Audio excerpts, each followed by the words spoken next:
Assalamualaikum warahmatullahi wabarakatuh, Tribuners. Kembali lagi bersama saya Janual di acara Tribun Kaltim Talk Show. Tribuners, kali ini Tribun Kaltim Talk Show punya tamu istimewa yang hadir jauh-jauh menyeberang sungai ini ya kan, atau naik speed, naik ferry atau naik klotok gitu kan. Saya manggilnya mungkin Bang aja ya. Siap. Bang Julkarnain. Siap. Bang Julkarnain ini adalah Sekwan DPRD Kabupaten Pasir. Bang Jul, apa kabar Bang Jul? Alhamdulillah sehat, baik. Sehat ya kan. Lagi kayaknya mau ada persiapan hajatan besar ini di DPRD Pasir ini loh ya. Benar sekali Bang. Ya, rencana menyambut pelantikan anggota DPRD terpilih periode 2024-2029. Kapan rencananya Bang, pelantikan itu berlangsung? Rencananya tanggal yang pastinya sebenarnya tanggal 18, tapi karena bertepatan dengan hari libur, maka hari berikutnya di tanggal 19 Agustus Bang. 19 Agustus 2024 nanti Bang. 2024 nanti insya Allah. Okay. Berarti kurang lebih sekitar 2 bulanan, nggak sampai 2 bulan lagi Bang? Nggak sampai. Kemudian apa sih, bagaimana rencana acaranya pelantikan ini? Soalnya kan mengingat ini Pilkada serentak ini kan baru pertama kali dilaksanakan di 2024 ini, calon terpilih ini Bang ya. Siap. Apa rencana acara untuk pelantikan nanti nih Bang?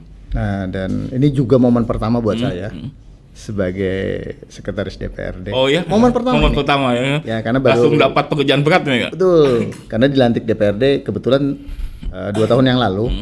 Jadi belum pernah juga ya merasakan bagaimana memfasilitasi kegiatan besar ini gitu.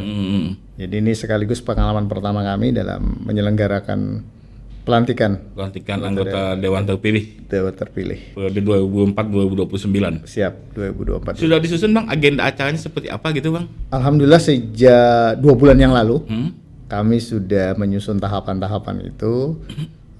Artinya pertama karena kami belum punya pengalaman, tentunya prepare-nya harus jauh-jauh hari. Jadi kami sudah berkonsolidasi dengan pasca diumumkannya oleh KPU pemenang Pileg kemarin, kami langsung bergerak cepat berkonsolidasi dengan partai-partainya untuk mempersiapkan. Jadi persiapan-persiapan yang sudah kami lakukan diantaranya kami udah undang mereka silaturahmi Bang. Silaturahmi ke kantor Dewan apa? Ke kantor DPRD. Ke kantor DPRD. Iya. Ke 30 ya, 30 anggota Dewan terpilih itu Bang. Hanya 17 yang baru. Oh, yang baru ya. Yang baru saja. Nah, berarti komposisinya 17 yang baru itu. Siap. 13 yang lama gitu ya. 13 yang lama, 17 yang baru. Oke. Jadi udah kami undang yang 17 yang baru, kemudian pada saat mengundang tadi dalam rangka silaturahmi. Tapi momen itu kami manfaatkan untuk menjelaskan ke beliau-beliau itu apa saja hak dan kewajiban seorang anggota DPRD. Kemudian nanti kalau setelah dilantik apa saja tahapan-tahapan yang harus dilakukan dari pembentukan pemilihan pimpinan sementara, pemilihan pimpinan definitif, kemudian penyusunan alat kelengkapan penyusunan pansus penyusunan praksi dulu Bang. Selesai praksi baru kemudian alat kelengkapan dewan. Tapi kalau acara pas di tanggal 19 tadi Bang ya? 19. Apa gitu maksudnya rangkaian acara itu apa aja kalau gitu Bang? 19 itu pelantikan nih Bang. Pengambilan sumpah janji anggota DPRD yang 30 orang itu nanti diambil sumpah janji. Kemudian setelah itu tentunya kan Pakum nih nggak ada kepimpinan karena semuanya belum dimisioner ya? Iya. Jadi nanti akan dipilih pimpinan sementara Bang. Pas di hari itu? Di hari itu. Oke. Sudah dijelaskan juga mekanismenya seperti apa Bang pemilihan pimpinan kalau berdasarkan tatipnya gitu Bang? Ya kalau pimpinan sementara biasanya dari yang perolehan suara terbanyak. Oke. Ya itu yang menjadi pimpinan sementara. Nah sebelum kemudian nanti terpilih alat kelengkapan dewan dan pimpinan definitif, seluruh surat menyurat itu nanti kendalinya ada di pimpinan sementara Bang. Pimpinan sementara ya. Pimpinan sementara itu durasinya berapa lama Bang sebelum akhirnya jadi pemimpin definitif itu? Nah ini pertanyaannya bagus sekali ini. Jadi sampai ketemu pimpinan definitif tergantung dinamikanya Bang. Oh ya berarti ada politik juga ya? Oh iya tergantung dinamikanya. Nah kalau menghitung perolehan kursi hari ini, maka di Kabupaten Pasir itu berpotensi akan terbentuk paling sedikit 4 praksi, paling banyak 5 praksi. Oke. Kenapa kami katakan 4 praksi? paling sedikit, paling banyak 5. Karena yang 5 ini berpotensi karena ada 2 partai yang tidak memperoleh lebih dari 3 kursi. Oke, satu fraksi berapa kursi? Minimal 3. Minimal 3 ya. Oke. Jadi hari ini komposisinya PKB 12 kursi Sebagai pemenang. sebagai pemenang dari 30 kursi, 12 kursi 12 kursi. milik PKB, Ah. 7 kursi milik Golkar, Lokal. 5 kursi milik Demokrat, 3 kursi milik Nasdem, 2 kursi milik PDI dan 1 kursi milik Gerindra. Artinya pimpinan sementara hampir memungkinkan diisi oleh PKB ya, dengan 12 kursinya. Seperti itu. Seperti itu pimpinan. Tapi untuk pimpinan definitif nanti berdasarkan lobby-lobby apa gimana? Pimpinan DPD dipastikan berasal dari fraksi PKB. Berasal dari PKB ya. Oh, karena 12 kursinya itu ya. Betul. Wakil ketua 1 itu dipastikan akan Golkar. oleh Golkar dan wakil ketua 2 oleh Partai Demokrat. Nah, Fraksi Demokrat. Tadi kan Abang katanya jangka waktu dari pimpinan sementara ke pimpinan definitif itu kan belum pasti, tergantung lobby-lobby politik gitu nanti ya kan. Tapi kan ada peraturan yang menggarisbawahi berapa lama pimpinan sementara itu bisa menjabat gitu Bang. Jadi ini berdasarkan pengalaman ya, pengalaman yang lalu setelah saya tanya beberapa staf yang pernah melewati masa-masa ini, itu paling lama 2,5 bulan Bang. 2,5 bulan. 2 bulan setengah. Ya, jadi dari pembentukan fraksi dulu tadi. Oke. Apakah 4 atau 5 Kak? Kita nggak tahu nanti kan. Apakah Apakah yang 2 dan 1 tadi akan bergabung kepada fraksi-fraksi yang lain melebur jadi melebur ya. Nah, itu. Atau tidak, kalau tidak seandainya maka kemudian akan ada 5 fraksi. Setelah terbentuk fraksi, kemudian masing-masing fraksi sah sebagai fraksi, kemudian mereka akan membagi tugas mengirimkan utusan-utusan fraksinya itu ke alat kelengkapan Bang. AKD namanya, alat kelengkapan dewan. Alat kelengkapan dewan itu ada namanya komisi. Komisi. Jadi di DPRD Pasir itu ada 3 komisi, 1, 2, dan 3. Nah nanti masing-masing fraksi itu akan mengirimkan utusannya Bang. Oke. Jadi kalau yang punya 3 kursi pasti Masuk di 3 komisi itu ya semua. Tidak ada satu fraksi pun yang tidak punya wakil di komisi, harus ada. Oke. Nah kemudian yang kedua alat kelengkapannya itu ada Banggar Bang. Wah ini menarik ini. Iya. Badan Anggaran. Itu yang seksi ini ya, karena jabatan yang seksi ini Bang. Itu yang membuat dinamikanya lama tadi Bang. Jadi kalau Banggar nanti juga mereka akan mengutus salah satu di antara sekian anggotanya untuk duduk di secara proporsional ya. Oke. Di badan alat kelengkapan Badan Anggaran. Jadi kalau komisi tadi itu sebenarnya menjalankan fungsi pengawasannya Bang. Kalau Banggar itu menjalankan fungsi penganggaran. Iya. Nah kemudian ada alat kelengkapan namanya Bapemperda Bang. Badan Pembentukan Peraturan Daerah. Ya, kalau dulu Balek. Ya, badan legislasi. Nah, kalau dulu. Nah, sekarang sebenarnya udah nggak disebut Balek lagi, Bang. Bapemperda. Nah, kenapa? Karena pasca Undang-Undang 23 dan Undang-Undang MD 3 itu sudah berubah, Bang. Kepala daerah dan DPRD adalah unsur penyelenggara pemerintahan daerah, Bang. Oke. Jadi kalau ada sebutan eksekutif legislatif, saya pikir ruang tepat itu. Karena dia sudah bukan Balek lagi. Sudah balik lagi ya. Nah, karena unsur penyelenggara pemerintahan daerah. Apa bedanya? Bedanya Bang, kalau sekarang kalau dulu laporan pertanggungjawaban kepala daerah. Kalau sekarang laporan keterangan pertanggungjawaban kepala daerah. Bedanya apa? Kalau laporan keterangan pertanggungjawaban kepala daerah itu tidak ada hak DPRD untuk menerima dan menolak, Bang. Artinya secara otomatis menerima laporannya gitu ya. Boleh memberikan rekomendasi. Hanya sekedar rekomendasi gitu ya. Iya, karena tadi unsur penyelenggara pemerintahan daerah. Oke, artinya DPRD sebenarnya juga terlibat dalam institusi pemerintahannya gitu ya. Betul. Tidak ada laporan yang ditolak atau terima karena juga ada peran DPRD di Ada laporan peran situ. DPRD dalam Oke. proses itu, Pak. Oke, siap. Berarti panjang juga nih masih prosesnya Bang ya untuk Panjang sekali. Ya. Sejauh ini persiapan dari sekretariat dewan itu seperti apa gitu Bang untuk menuju ke pelantikan? Kalau persiapan kami menuju pelantikan ini ya pertama yang bisa kami cicil itu adalah persiapan menyiapkan atribut-atribut kelengkapan nih, Bang. Ukur baju dan sebagainya itu sudah kami cicil, pelan-pelan kami lakukan. Kemudian penyiapan gedung untuk proses pelantikannya. Kemudian Dilantikan di mana Bang pelantikannya? pelantikannya di Gedung Paripurna, Bang. Oh, di Gedung Paripurna. Siap. Oke, di komplek Perkantoran. kantoran DPRD itu ya. Siap. Oke, di situ. Pelantikannya siap nanti. Kemudian tahun ini yang menarik sampai rekening bank masing-masing anggota dewan itu kami kerjasamakan dengan Bank Kaltim Tara, Bang. Jadi mereka cukup ngumpul KTP, kemudian kemarin sudah kami undang, tinggal tanda tangan, rekeningnya sudah siap. Jadi. Oh, siap. Oke.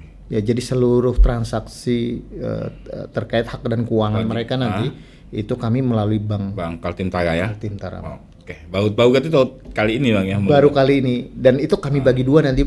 Ada dua rekening yang kami bukakan, Bang. Yang pertama ada Simpeda ya, itu untuk gaji dan tunjangan. Ada satu lagi jenis tabungannya, jenisnya tabunganku, Bang, dari Bank Kaltim Tara itu untuk nanti kalau mereka perjalanan dinas, biaya perjalanan dinas itu akan kami transfer ke situ. Dan karena kami udah non tunai, Bang. Oh, udah non tunai. Non tunai karena lansam mereka kan. Non tunai. Jadi anunya juga enak ya, apa mengawasinya juga ya. Betul, saya lebih mudah untuk melakukan proses pengawasannya. Bang, kita flashback ke belakang. Sekretariat Dewan ini sebenarnya kan jabatan yang apa ya? Pinggir jurang lah Bang sebenarnya. Bang. Ini juga ada unsur politisinya tapi juga sebagai SKPD gitu, maksudnya dalam SKPD gitu.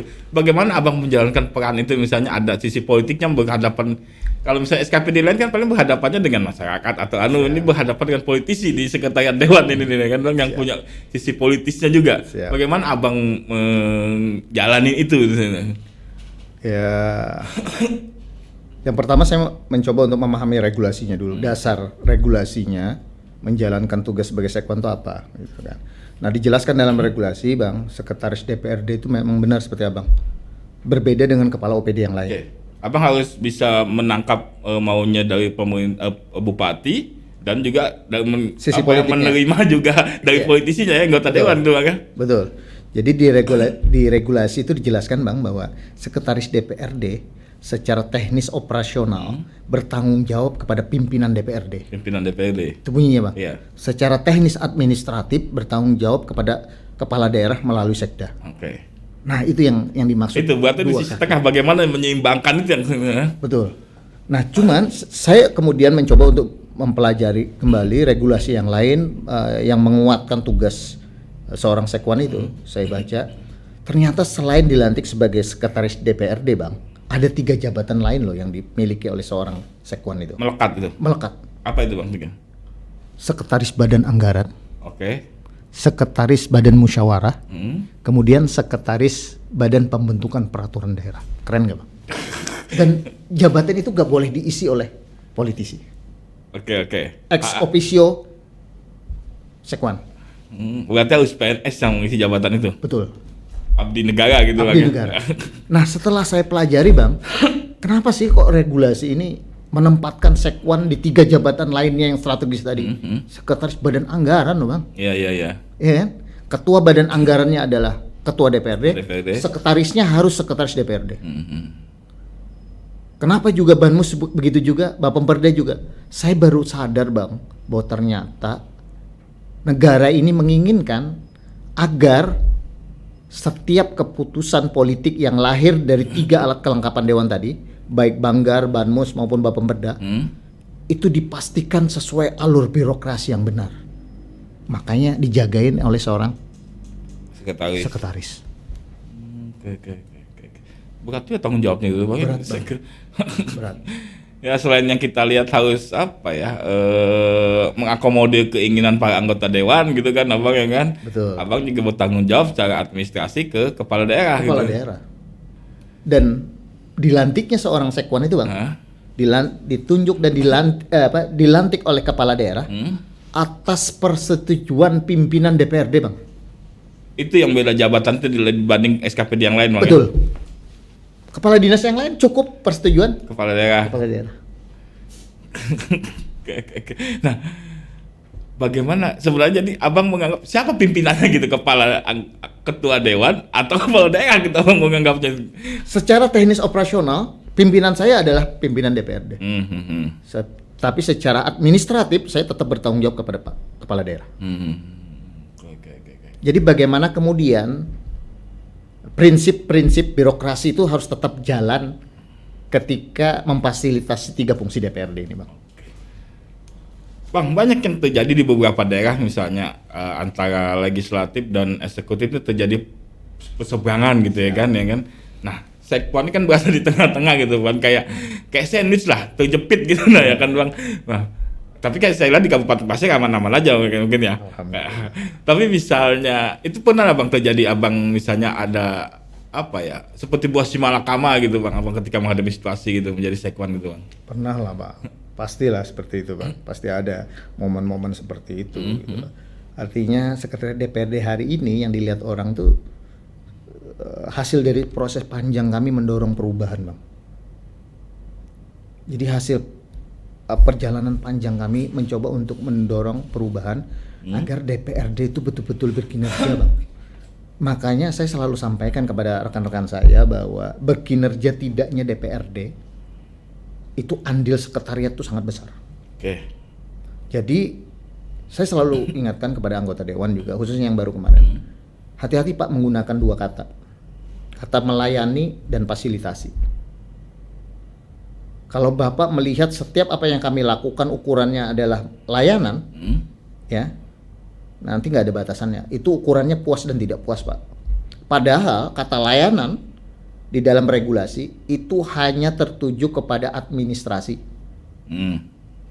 Selebihnya fasilitasi, Bang. Fasilitasi. Kan banyak maksudnya keinginan masyarakat yang disampaikan kepada anggota dewan gitu ya kan biasanya. Oke. Bang, ada 30 kepala di unsur DPRD Pasir gitu Bang ya. Tentu beda-beda pemikirannya ya kan. Bagaimana Abang kemudian menyikapinya itu? Apakah memang pernah mengalami pengalaman yang apa ya? Yang unik, yang lucu gitu menghadapi mereka gitu, 30 kepala ini kan berbeda. Apalagi mereka seorang politisi gitu ya. Saya masuk di sekretariat DPRD itu berangkat dari perpindahan dari Badan Perencanaan Pembangunan Daerah, Pak. Oh, Bapeda. Jadi karir saya awalnya, saya mengawali karir di Badan Perencanaan Pembangunan Daerah, Pak, di Bapeda. Kemudian dimutasi ke DPRD sebagai kabak. Kabak dulu bagian dari kabak dulu ya. Kabak fasilitasi penganggaran dan pengawasan. Berarti sudah bergaul lama gitu di sekretariat dewan gitu ya, sudah kenal. Ya, 2 tahun sebelum persisnya 2 tahun sebelum saya ikut lelang jabatan di sekretariat DPRD. Jadi ketika masuk itu, Bang, dulu pada saat jadi Bapeda saya menjadi bagian dari TAPD kan. Ya, yang ketika ketemu dewan itu berhadapan. Ya, anggapnya sebagai lawan gitu ya. Tapi dalam perjalanan begitu menjadi kabak fasilitasi, saya duduknya di belakang. Pengalaman menjadi bagian dari Bapeda, dan kebetulan saya yang menangani sekretariat DPRD. Di antara OPD yang ini salah satunya yang saya tangani adalah sekretariat DPRD. Gitu. Jadi pengalaman itu, pengalaman pada saat di Bapeda, kemudian apa saja gesekan-gesekan benturan dengan DPRD itu saya jadikan modal, Pak.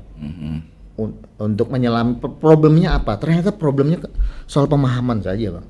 Oke. Jadi sekretariat DPRD itu kalau kemudian selalu membuka ruang untuk mendorong, memfasilitasi, menyiapkan bahan agar mereka paham, itu gesekan dan benturan itu menjadi minim.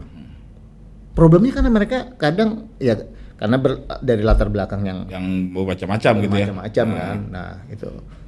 Khususnya itu kita kuatkan pemahaman terkait dengan bagaimana sih proses perencanaan pembangunan daerah itu. Ya, secara teori seperti apa. Nah, akhirnya saya menggunakan momen-momen, Bang, ketika ada kesempatan bintek-bintek DPRD. Momen-momen itu saya gunakan untuk kemudian penguatan pemahaman itu. Jadi kalau orang satu sepemahaman tuh jalannya nyaman, enak gitu ya. Ya, gampang, enak. Nah, itu yang saya lakukan, dan tidak sekedar bintek, tapi saya cari memang orang yang punya kemampuan menjelaskan secara lugas, mudah dipahami. Nah, itu yang saya cari. Akhirnya kemudian dari sekian kali Bintek mulai terarah. Dan tadi saya sebutkan ke Abang fasilitasi ya Bang. Iya. Jadi semua yang kami berikan itu dalam rangka fasilitasi 3 fungsi. Jadi jangan pernah menagih fasilitasi di luar 3 fungsi DPRD ke kami. Oke. Karena itu batasannya. Apa legislasi? Ya, fungsi penganggaran, pembentukan peraturan daerah dan pengawasan. Pengawasan. Oke. Ya, untuk penganggaran Bang, kami bantu mereka untuk menganalisa dokumen-dokumen perencanaan itu Bang. Kami bantu mereka untuk menganalisa. Sambil mereka juga belajar bagaimana memahami dokumen perencanaan itu. Gitu. Apalagi ada yang beberapa periode sudah kan, dan mereka juga paham dengan itu dan tambah mudah. Jadi menyiapkan bahan-bahan itu, kemudian mengajak mereka berdiskusi itu bagi saya bagian dari fasilitasi. Makna dari fasilitasi itu yang seperti itu. Oke. Artinya sesuai dengan koridor yang ada gitu kan, fasilitasi itu ya. 3 hal itu ya. Jadi bagaimana kemudian tadi bilang saya menjaga agar setiap keputusan AKD tadi sesuai alur birokrasi yang benar. Kalau kemudian kita tidak fasilitasi mereka dengan cara itu, ya sulit. Gitu. Makanya kami ya dalam tanda kutip memang ada effort khusus lah. Iya. Untuk menyiapkan tadi Bang, fasilitasi bahan-bahan itu agar mereka paham, mudah memahami dokumen-dokumen yang tebal, waktu yang terbatas mereka untuk membahas kan nggak mungkin itu. Ya. Karena juga bertanggung jawab terhadap anggota-anggota dewan tuh ya, Bang. Walaupun saya administratif ke kepala daerah gitu ya kan. Betul, itu ya posisi Abang ini memang berada di tengah-tengah gitu ya kan. Bagaimana agar kedua pimpinan daerah ini, lembaga pimpinan daerah ini berjalan secara beriringan gitu kuncinya gitu Bang ya. Betul. 2 lembaga ini harus, karena tujuannya kan pasti sama itu, goalnya kan sama untuk pembangunan daerah itu. Kurang lebih seperti itulah. Bang, mungkin terakhir, masih ada yang diinginkan enggak untuk misalnya bagaimana meningkatkan kinerja dari sekretariat dewan ini kalau Abang sendiri secara pribadi gitu? Ya, yang pertama saya pikir kalau untuk meningkatkan kinerja sekretariat DPRD kita harus paham betul tugas sekretariat tadi. Memaknai tugas sekretariat DPRD itu tadi seperti apa gitu, fasilitasi 3 fungsi. Maka kalau kita berangkatnya dari poin itu Bang, maka seluruh sub kegiatan yang kita pakai, gitu, seluruh sub kegiatan yang kita pakai itu harus terpetakan ke dalam 3 komponen tadi. Mana sub kegiatan yang memfasilitasi fungsi penganggaran, mana sub kegiatan, kelompok sub kegiatan yang memfasilitasi fungsi pembentukan peraturan daerah, dan mana yang memfasilitasi fungsi penganggaran. Itu harus terbagi habis Bang. Pengawasan, penganggaran, dan pembentukan peraturan daerah. Problemnya di beberapa ini ketika teman-teman datang ya, karena kebetulan hari ini sekretariat DPRD Kabupaten Pasir ini alhamdulillah jadi kunjungan favorit teman-teman. Kunjungan favorit. Ya. Dari beberapa daerah di Indonesia itu ya. Ya, dari beberapa daerah. Kalau Kalimantan ya timur, tengah, selatan itu. Dan saya selalu bilang ke teman-teman, kalau kita keliru memetakannya tadi, maka pasti banyak benturan-benturan. Dan sulit kita mengejar kinerja. Kenapa? Karena di setiap kelompok sub kegiatan tadi harus ada output yang dihasilkan. Contoh Bang, untuk kelompok Bapemberda, sub kegiatan yang mensupport fungsi pembentukan peraturan daerah, outputnya itu adalah harus ditetapkan sebagai indikator kinerjanya adalah jumlah raperda yang dibahas dan ditetapkan tepat pada waktunya. Oleh dewan periode ini gitu ya. Untuk penganggaran sama, dokumen perencanaan dan penganggaran yang dibahas dan ditetapkan tepat pada waktunya. Itu untuk penganggaran. Kalau untuk pengawasan, jumlah rekomendasi DPRD yang ditindaklanjuti oleh pemerintah daerah. Jadi kalau ketiga poin ini sebagai indikator kinerja dewan jalan Bang, itu kelihatan tuh DPRD itu berkinerja Bang. Oke. Nggak ada lagi keterlambatan pembahasan APBD apa itu Bang ya. Jadi saya mencoba membandingkan antara 2020 Bang dengan 2023. Saya buat grafiknya itu. Tahapan-tahapan dari Januari sampai Desember. Dari 2020 itu jauh sekali Bang. Antara tanggal seharusnya dengan existing itu jauh sekali. Oke. Akhirnya saya melihat ada yang salah ini. Kenapa? Dewan sekretariat nggak mengingatkan itu. Nggak menjagai tahapan-tahapan itu. Akhirnya saya bikin kalender sekarang Bang. Kalender kerja namanya. DPRD. Jadi Januari sampai Desember itu udah saya warnai Bang, saya kasih. Bapak harus membahas dokumen ini dan harus menetapkan tidak boleh lewat dari minggu ini. Itu saya buat dari Januari sampai Desember, Bang. Dan ketika kami terapkan di 2023 kemarin, Bang, alhamdulillah grafiknya antara waktu yang seharusnya dan existing yang terjadi itu sejalan, Bang. Sejalan. Bahkan ada yang garisnya di bawah garis batas akhir. Oh, jadi lebih awal sebelum batas akhir sudah selesai sudah gitu. selesai. Artinya juga harus rajin reminder kepada para anggota dewan ini ya. Ya, kurang lebih seperti itu, Bang. Karena memang tugasnya mereka kan banyak juga gitu ya, Betul. dan tugasnya Sekwan memfasilitasi bagaimana agar tahapan-tahapan itu selesai tepat waktu gitu ya. Maka seorang sekwan harus memilih banyak di kantor Oke. daripada keluar kantor. Iya. Berat juga kalau abang ini tidak jalan, pembangunan pasir tidak jalan nih, tidak bergerak ini ya kan. Kayak mana misalnya pembahasan APBD molor ya kan. Ya, dan alhamdulillah, Bang, saya ingatkan ke anggota dan Pak, kita itu kalau kita menjaga tahapan itu ada rewardnya loh dari pemerintah pusat, dana insentif daerah, Bang. Oke. Iya. Bagi daerah-daerah yang menetapkan tepat pada waktu tahapan-tahapan, mereka akan dapat insentif daerah. Dan 2 tahun ini Kabupaten Pasir selalu dapat Oke. dana insentif daerah. Alhamdulillah berarti berjalan sebagaimana koridornya gitu Bang.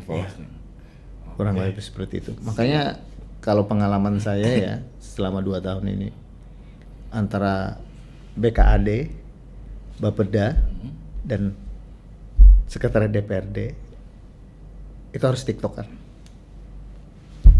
Harus rajin komunikasi ya. Komunikasinya harus bagus, sinerginya harus bagus. Dan Tahun ini, Bang, ini harus hati-hati loh.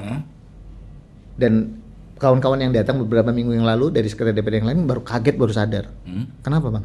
Bilang, saya ingat teman-teman, tahun ini adalah masa transisi di mana anggota dewan kita akan mengakhiri masa baktinya, jabatannya di pertengahan Agustus. Karena nggak sama tanggalnya, Bang. Kalau Kukar itu 14 Agustus nggak salah. Kalau kami nggak, kami 18 Agustus kan. Ingat bilang saya, sementara tidak ada perubahan peraturan tentang tahapan-tahapan penyusunan perencanaan pembangunan daerah. Oh, oke. Kalau seandainya APBD perubahan 2024 itu belum diselesaikan, belum diparipurnakan APBD-nya sebelum berakhir masa tugas mereka, saya yakinkan akan sulit nanti ketika bersambung ke anggota yang baru ya. Kenapa? Anggota dewan sebagaimana saya jelaskan di awal, anggota yang baru tadi kan tidak serta-merta bisa bekerja karena harus tadi membentuk praksi dulu, membentuk alat kelengkapan, waktunya panjang. Dan waktunya habis kalau untuk APBD perubahan. Nah, kami sudah dari Januari saya lapor dengan Pak Sekda, kemudian mengundang BPKAD, Bapeda, kami duduk bersama, ayo kita susun jadwal. Untuk artinya sebelum 19 Agustus sudah harus selesai pembahasan APBD perubahannya di. Iya. Siap. Bang, paling terakhir mungkin kepada masyarakat Kabupaten Pasir untuk menyambut pelantikan anggota dewan yang baru nih, Bang. Seperti apa gitu, Bang? Ya. Sini Bang, kami aja, Bang. Oke. Kepada masyarakat Kabupaten Pasir, mari bersama-sama nanti pada tanggal 19 Agustus kita bersama-sama menyaksikan pelantikan DPRD periode 2024-2029 secara live. Oh, disiarkan secara live, Bang ya. Di mana, Bang? Kami siarkan di YouTube. YouTube-nya Sekwan apa Kominfo. Kominfo. Ya, Oke. Kita saksikan dan kita berharap bahwa komposisi DPRD 2024-2029 yang saya lihat banyak diwakili oleh Gen Z-nya ini akan jauh lebih berkinerja lagi gitu. Ya, kedepannya sehingga pembangunan di Kabupaten Pasir bisa terwujud sebagaimana visi Kabupaten Pasir yang maju, adil dan sejahtera. Oke, itu menjadi harapan semua orang gitu Bang ya, bahwa anggota dewan yang dilantik ini bisa membawa Pasir ke arah yang lebih maju gitu. Ya, insya Allah. Tadi ngomong ada artisnya nih Bang untuk pelantikan, Happy Asmara atau siapa? Karena ini momen sakral, kayaknya kita datangin Ustadz aja supaya lebih berkah. Saya kira ada via Asmara atau via Valen gitu ya. Bang Zulkarnain, terima kasih banyak Sama-sama. atas kunjungannya pada hari ini Bang, dan berbagi insight kepada masyarakat, pada Tribuners dan kepada masyarakat Kabupaten Pasir tentunya ya kan Bang. Sehat selalu Bang, semoga sukses menjelang pelantikan ini dan bisa bekerja lebih baik lagi. Terima kasih. Amin. Baik, Tribuners, itu tadi obrolan kita dengan Bang Zulkarnain, Sekwan DPRD Kabupaten Pasel. Kita jumpa lagi di Tribun Kaltim Talk Show di edisi selanjutnya. Sehat untuk Kaltim, sehat untuk Indonesia, dan sehat untuk kita semua. Saya Januar pamit. Assalamualaikum warahmatullahi wabarakatuh. Download Tribun X sekarang. Menghadirkan lokal menjadi Indonesia.